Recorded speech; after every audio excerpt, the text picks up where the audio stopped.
Buenas noches. Durante la visita del presidente de Irán, Seyed Ebrahim Raisi, a Cuba, los dos países han firmado acuerdos de cooperación y han abogado por estrechar las relaciones en conjunto.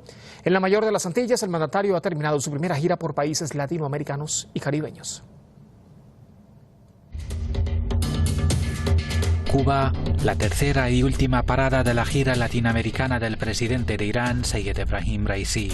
El mandatario fue recibido en el Palacio de la Revolución por su homólogo Miguel Díaz-Canel. Nosotros agradecemos mucho que en esta gira exitosa que está hecho por países de América Latina haya incluido a Cuba. Durante estos 44 años de la Revolución Islámica, cada día las relaciones con Cuba se han fortalecido. Las dos naciones firmaron acuerdos en materia aduanal sobre el movimiento internacional de mercancías y la formación de personal para las aduanas de ambos países. De igual manera, acordaron incrementar colaboraciones en el campo de la informática y las comunicaciones, así como de aplicación de la justicia. El presidente iraní también participó en el foro empresarial Cuba-Irán para anunciar los campos en que las dos naciones pueden fortalecer cooperaciones.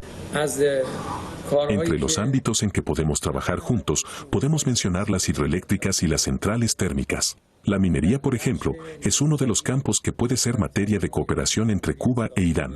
Espero que este encuentro impulse la integración y el intercambio de ideas y opiniones. Tengo en mi agenda este compromiso con el presidente Díaz-Canel. Los analistas coinciden en que el intercambio entre Irán y Cuba beneficiará a las dos naciones que llevan décadas bajo medidas coercitivas de Estados Unidos.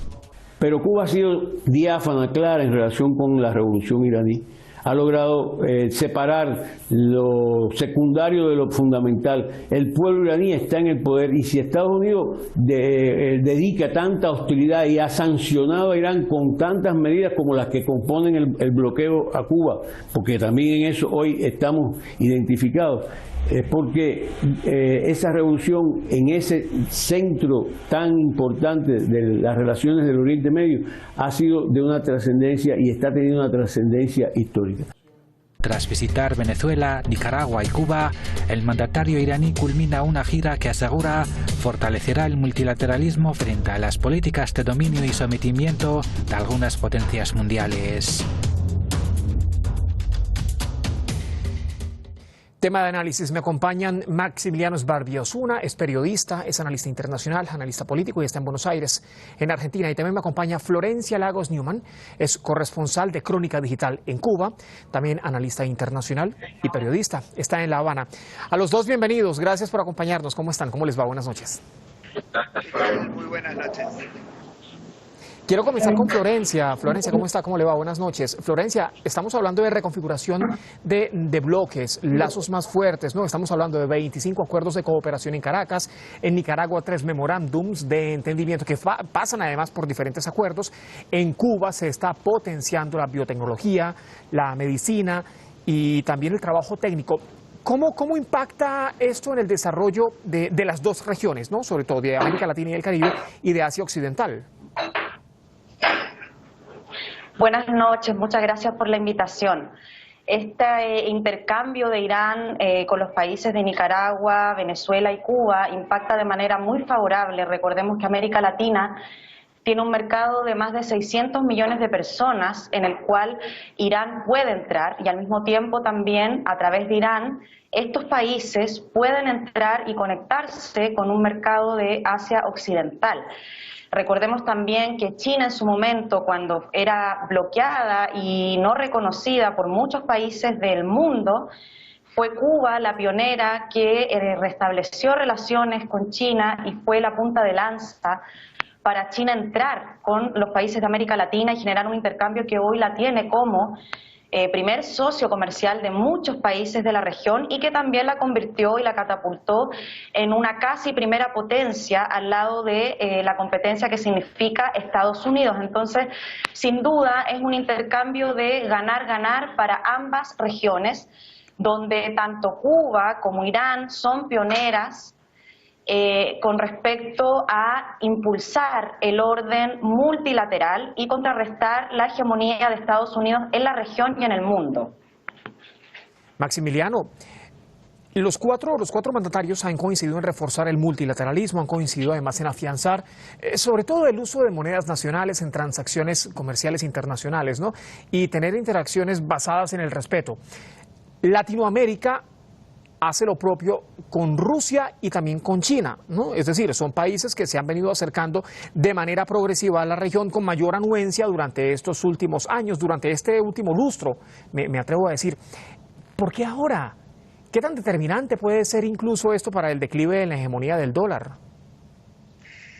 Bueno, tal cual es porque ahora es una buena pregunta, porque en este momento, con la guerra de Ucrania, con la guerra comercial entre Estados Unidos y Rusia, los países de los BRICS, es decir, Rusia, India, China, Brasil y Sudáfrica, están tratando de imponer una nueva moneda que desafía al dólar. Es muy probable que esa moneda sea el yuan chino, y ya Rusia y China ya tienen un gran intercambio comercial en yuanes.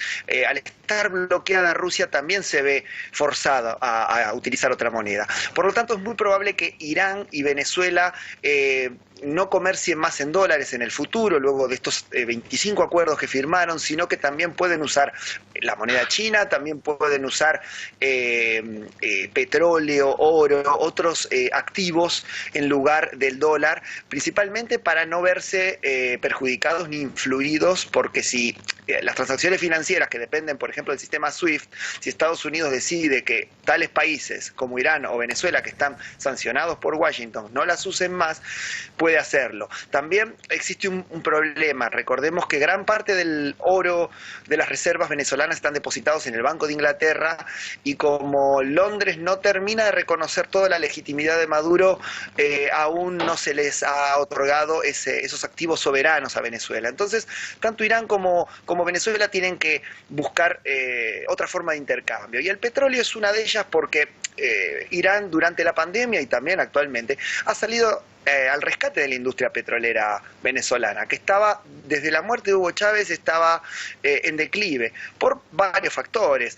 Errores internos también, pero sobre todo por el enorme bloqueo desde Estados Unidos por considerar a Venezuela un enemigo, ¿no? Un enemigo regional. Es por eso también que el presidente iraní Raisi visitó los 3 países latinoamericanos bloqueados por Estados Unidos. Eso no es casual. Entonces, ante el auge de las economías emergentes de los BRICS y también latinoamericanas, es lógico que se abandone el patrón dólar, que se abandone el dólar como intercambio, y mucho más ahora, principalmente Cuba, que va a acoger a la cumbre del G77 más China, que es una reunión importantísima para los países del tercer mundo. Entonces, es lógico que se busquen otras monedas alternativas, otras formas de intercambio que no sea el dólar. Florencia, dice Maximiliano, esta visita del presidente de Irán no es casual, sobre todo a Venezuela, a Nicaragua y a Cuba, ¿no? 3 países puntuales, 3 países que, así como Irán, están sancionados por Estados Unidos. Pero, ¿qué podemos esperar ahora de Estados Unidos precisamente contra estos países latinoamericanos y ahora en adelante? ¿Incluso más presiones? ¿O qué otra cosa se puede esperar luego del fortalecimiento de lazos entre, repito, Venezuela, Nicaragua, Cuba e Irán? Sin duda, más presiones, más sanciones. Recordemos que hace poco, a propósito de los acercamientos que ha tenido Rusia con Cuba, recientemente Rusia también tuvo una gira en Cuba donde realizó la firma de muchos acuerdos también en materia de cooperación, en materia energética, tecnológica, al igual que Irán, al igual que China. Y la reacción de Estados Unidos no se hace esperar. La semana pasada, el 9 de junio, Estados Unidos, en los medios de comunicación que sabemos que responden a los intereses del sistema, The Wall Street Journal publicó una noticia falsa señalando que China y Cuba tendrían una supuesta base de espionaje en Cuba para espiar a Estados Unidos.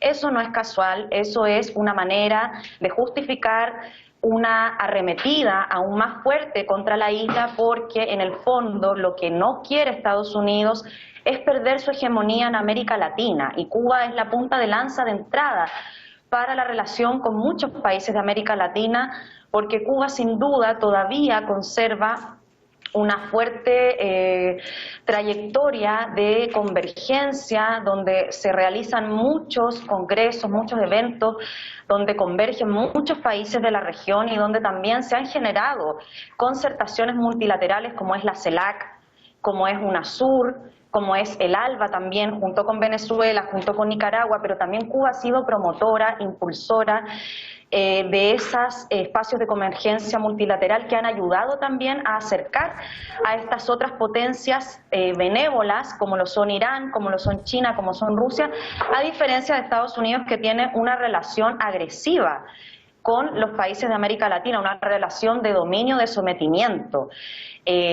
Además, no hay que menospreciar las visitas que ha hecho recientemente la generala del Comando Sur del Pentágono hacia Chile, donde abiertamente ha señalado su interés por los países del litio, llámese Chile, Argentina, Perú, ha hecho intercambios con las Fuerzas Armadas chilenas, o sea, hay respuestas, hay acciones en respuestas de una potencia militar que ya económica ha perdido mucho valor a propósito de todas estas potencias que emergen, los países del BRICS, Irán, China, Brasil también, Rusia. Obviamente ellos no van a quedarse de brazos cruzados y los países que son agredidos tienen que justamente seguir en esta unidad para contrarrestar esta ofensiva de este imperio que está en decadencia, pero que da sus aletazos de bestia herida y que puede ser muy violento y muy agresivo hacia este orden nuevo que nace, que es el multilateralismo. Maximiliano, usted hacía mención de la próxima reunión del G77 más China en Cuba para el próximo semestre, ¿no?, de este 2023. Y se suma así, ¿no?, este G77, el bloque de economías emergentes, se suma también a nuevos mecanismos internacionales que están centrados todos, claro está, uno en la economía, por supuesto, dos en la humanidad. BRICS, por ejemplo, o incluso el propio movimiento de países no alineados del que Irán y Venezuela hacen parte. ¿Cómo Irán y América Latina marcan pauta en todo este engranaje, en este nuevo orden mundial?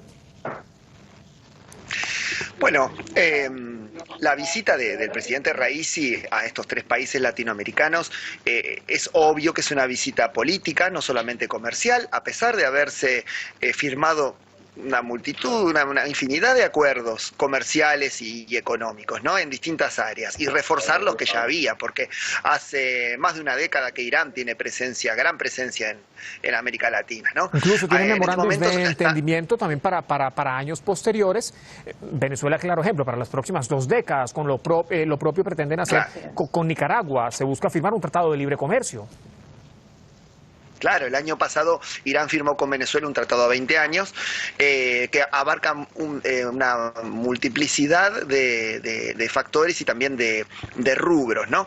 Que también incluye, bueno, no solamente, como decía, lo comercial y lo económico, sino también tiene que ver lo político. Por eso me gustaría destacar que no solamente el presidente visitó estos 3 países aliados, que casualmente son los que están sancionados por Estados Unidos, sino que también tiene una enorme relación comercial, por ejemplo, con Brasil, y que la desarrolló durante la época de los primeros gobiernos de Lula, pero incluso durante el gobierno de Bolsonaro, un gobierno ideológicamente cercano a Estados Unidos y a Donald Trump, que ha sido tan en contra de Irán estuvo. Sin embargo, Irán pudo fortalecer los lazos más allá de quien gobierne Brasil, los lazos comerciales me refiero, ¿no? Porque la industria petroquímica de Irán está muy desarrollada, le aporta fertilizantes a Brasil, Brasil le aporta maíz a Irán, digamos, hay un intercambio fructífero entre ambas partes, más allá de quien gobierne Brasil, ¿no? Lo mismo también sucede con Uruguay, hay un gran intercambio comercial entre Irán y Uruguay, digamos, países que quizás ideológicamente no están cercanos, pero también existen los lazos políticos y comerciales principalmente. Entonces esta gira fue a los países más seguros, digamos, más aliados y más sancionados, a los cuales los une el espanto, los une, digamos, el rechazo por Estados Unidos, porque se ven agredidos y sancionados por Estados Unidos, pero no nos quedemos solo con eso, también hay un crecimiento de la figura iraní, la figura de Irán en la región, al haber hecho las paces con Arabia Saudita, con Emiratos Árabes, al tener buenas relaciones con Qatar, con Turquía, digamos, dejó un poco las rencillas regionales, Irán, con la pacificación de Siria, ahora el posible fin de la guerra de Yemen. Entonces se está concentrando en afianzar las relaciones extrarregionales. Por eso la alianza con Rusia y China, y ahora con América Latina, digamos, que son importantísimas no solamente para la supervivencia del gobierno de Irán, que recordemos está bloqueado por Estados Unidos por un acuerdo del que Estados Unidos se retiró. No es que Irán violó el acuerdo, sino que Estados Unidos, en la época de Trump, se retiró unilateralmente. Entonces se acerca a los países aliados de América Latina. Y como decías recién, esta cumbre G77 más China va a desarrollar no solamente los lazos políticos entre los países llamados en una época de Guerra Fría no alineados, y actualmente podemos llamar países emergentes, países del tercer mundo, países de Asia, África y América Latina, sino que también no solamente es una alianza política antiimperialista o antihegemónica, sino que también es una alianza para desarrollar el comercio, y algo importante, en los próximos meses los BRICS se van a reunir para nombrar nuevos miembros, y es muy probable que nombren miembros de América Latina y también incluso Irán. Así que este año va a ser muy importante para las relaciones de Irán y América Latina, seguramente. Es un año de reajuste geopolítico. Florencia, usted hacía mención de Chile y el litio, esta visita que hacía esta funcionaria del Departamento de Estado de los Estados Unidos a Chile, y se daba justamente después de que China también estableciera más nexos comerciales con Chile, precisamente en la inversión en el mercado del litio. También se está mirando muchísimo a Bolivia, tienen las mayores reservas de litio en el planeta. Venezuela, junto con Arabia Saudí, tienen las mayores de reservas de petróleo del planeta. Hace escaso mes y medio decía, por ejemplo, el presidente Nicolás Maduro, a ver, Venezuela tiene el petróleo que Europa necesita, por ejemplo. Europa también está mirando muchísimo a América Latina, está entrando ahora por el mercado de las energías renovables. Hay una visita de Ursula von der Leyen a países suramericanos. ¿Qué ofrece? Además, en términos económicos y comerciales, claro, está pasando por el tema diplomático. ¿Qué tanto ofrece entonces América Latina a este nuevo orden mundial? En un año tan sumamente importante, donde vamos a ver posiblemente la expansión de los BRICS. Claro, lo que pasa es que América Latina es sin duda una de las reservas de materias primas más fuertes que tiene el mundo, y a propósito de lo que usted mencionaba de la visita de la alta autoridad de la Comisión Europea, ella en el Fondo Europa, claro, la presidenta de la Comisión Europea, ellos están viviendo las consecuencias de la guerra en Ucrania, porque recordemos que Estados Unidos en el fondo utiliza a los países de la OTAN para enfrentarse con Rusia. Es una guerra de los países de la OTAN con Rusia en Ucrania. No es una guerra de Ucrania contra Rusia, son los países de la OTAN y Estados Unidos. Y las consecuencias, la debacle financiera, económica que están viviendo los países de Europa es muy fuerte, y ellos también están en el fondo buscando refugio en otros continentes. Hace poco también estuvo el presidente de Francia en China también reunido, acercándose, porque en el fondo están viendo la debacle que están sufriendo por sumarse a una guerra que finalmente es un capricho de Estados Unidos para seguir expandiendo su hegemonía militar, que ellos basan su economía también en la industria militar en el mundo. Y entonces creo que también hay un giro o un intento de giro, no se puede radicalizar tampoco, en la Unión Europea, en tratar también como de sumarse un poco al multilateralismo que está ejerciendo Irán, la India, China, Rusia, en este nuevo intento de orden mundial multilateral, que obviamente no va a ser una transición pacífica, no lo está haciendo porque Estados Unidos no va a dejar su poder de manera pacífica, pero sin duda ya es inevitable. Es inevitable. Recordemos también que el presidente de Brasil, Lula, además de ser una de las fuerzas más importantes de los BRICS, él está impulsando la idea de una moneda común para América Latina, para poder negociar con las otras potencias de una manera más igualitaria, porque los países separados en América Latina por sí solos no pueden, en el fondo, dialogar de forma más justa, si tú quieres, con las otras potencias. Tiene que encontrar una unidad, una fuerza común, y la moneda común es una vía para poder relacionarse de una manera más igual con estas potencias tan fuertes como lo son los países que integran el BRICS, que dentro de ellos, como mencionaba el otro analista, también yo creo que se va a integrar Argentina, que pidió integrarse. Ojalá Chile también diera ese paso y se sumara también a esta iniciativa tan positiva que lleva el presidente de Brasil, Lula da Silva, de encontrar una moneda común y poder relacionarse con estas potencias y poder en el fondo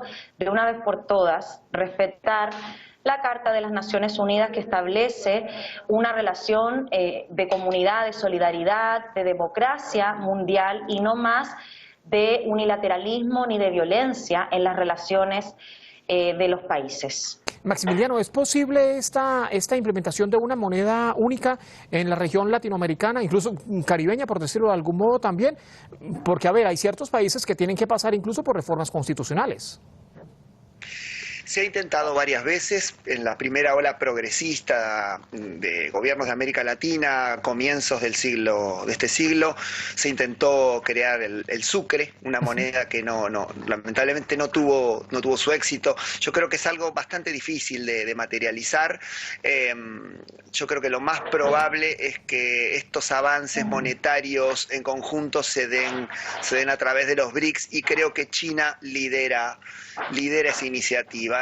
O sea, sí, no creo que se pueda implementar tan fácilmente una moneda latinoamericana y del Caribe, por la disparidad también entre las economías de la región, y también la disparidad monetaria y financiera. Entonces, no es algo sencillo. También hay intereses contrarios, no solamente desde Estados Unidos, que por todos los medios trata de que los países no abandonen el dólar porque ellos son los que fabrican los dólares, sino también porque de las mismas élites corporativas internas de cada país latinoamericano que dominan gran parte de la economía y las finanzas. Entonces hay muchos palos en la rueda para que esto se materialice. Por supuesto, el intento de Lula vuelve a crear una esperanza, pero en concreto es algo bastante difícil, y yo creo que va a llegar antes un avance del yuan, quizás, o una moneda de los BRICS, antes que una moneda latinoamericana. Y es muy probable, como ya están haciendo varios países, como por ejemplo Argentina, que el comercio con China sea en yuanes, como el comercio entre Rusia y China también, en esa moneda china. Incluso el comercio entre Rusia e Irán también. Claro, exactamente. Entonces, es difícil que se materialice, y tampoco sabemos cuánto va a durar esta nueva ola de presidentes de centroizquierda de América Latina, que no parece tan fuerte como la anterior, porque yo creo que los gobiernos de derecha están más preparados para hacer frente a gobiernos quizás no tan afines a Estados Unidos, y están preparados porque ya vivieron la primera ola cuando estaba Chávez, cuando estaba Correa, Evo Morales, la primera presidencia de Lula. Bueno, yo creo que en este momento es más difícil de materializar por estos factores que mencioné. Florencia, estamos hablando de un reordenamiento mundial versus la insistencia de un Estados Unidos de mantener su hegemonía occidental a como dé lugar, ¿no? ¿Es un choque de fuerzas, le pregunto, o ya no hay ni siquiera cabida para un dominio de Estados Unidos, o ya no hay cabida para un Estados Unidos con fuerza para poder enfrentar a este nuevo orden mundial? Me queda poco tiempo. Sí, no, es un choque de fuerzas sin duda. No, yo creo que el que piense que Estados Unidos ya perdió la batalla no es así. O sea, ellos siguen siendo una potencia militar muy fuerte, que reacciona, que agrede, que tiene a sus aliados europeos muy afianzados, a pesar de que ellos den gestos hacia América Latina o hacia China o otros países, siguen siendo subordinados a Estados Unidos. Hay países de América Latina también que son muy subordinados a los intereses de Estados Unidos. Entonces ellos todavía tienen cómo resistir a este nuevo orden mundial, y no será de manera pacífica que entreguen el poder. Yo tengo esperanza que finalmente se logre, sin duda, este orden multilateral. Se está logrando, pero ellos van a resistir y van a ser mucho más agresivos, y por eso es necesario que los países que están encaminados en esta forma de relacionarse mucho más pacífica, buscando la humanidad, la cooperación, la solidaridad, se unan para, en el fondo, contrarrestar lo que se les viene, que es una ofensiva muy, muy fuerte, que ya lo está implementando a través de las sanciones que no quita. En medio del terremoto de Siria y de Turquía, Estados Unidos no levantó las sanciones.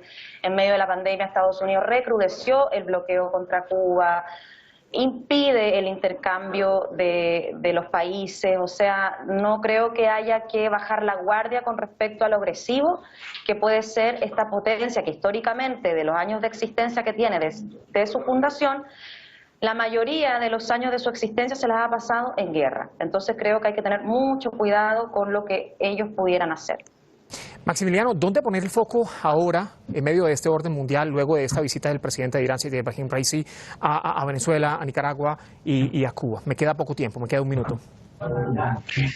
Bueno, poner el foco de que Irán no es el único país que intenta romper la hegemonía de Estados Unidos en América Latina, ni política, ni económica, ni militar. China ya rompió la hegemonía económica de Estados Unidos y comercial, porque China se ha posicionado como el primer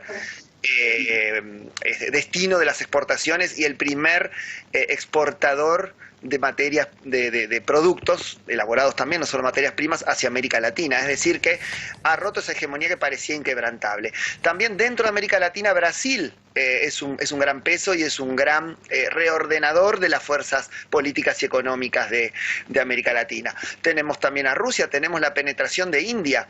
Por eso Irán no está solo y, digamos, no compite ni con Rusia, ni con China, ni con India. Son distintos rubros los que maneja Irán, y entonces eso yo creo que hacen fuerza para esos cuatro países, principalmente para quebrar esa hegemonía norteamericana.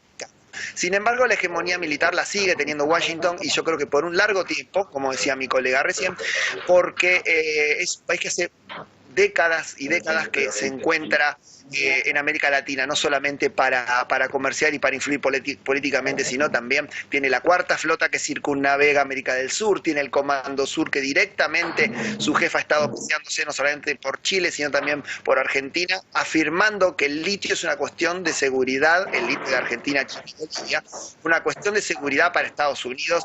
Sin ningún descaro llegó a decir eso. Así que yo creo que el foco hay que ponerlo en estas potencias que intentan quebrar la hegemonía norteamericana, que no va a ser fácil, pero que de a poco se va a poder ir logrando con también los bloques latinoamericanos creciendo, como la CELAC, que resurgió, y ahora parece que la UNASUR también. Camino. Maximiliano, muchas gracias. Exacto.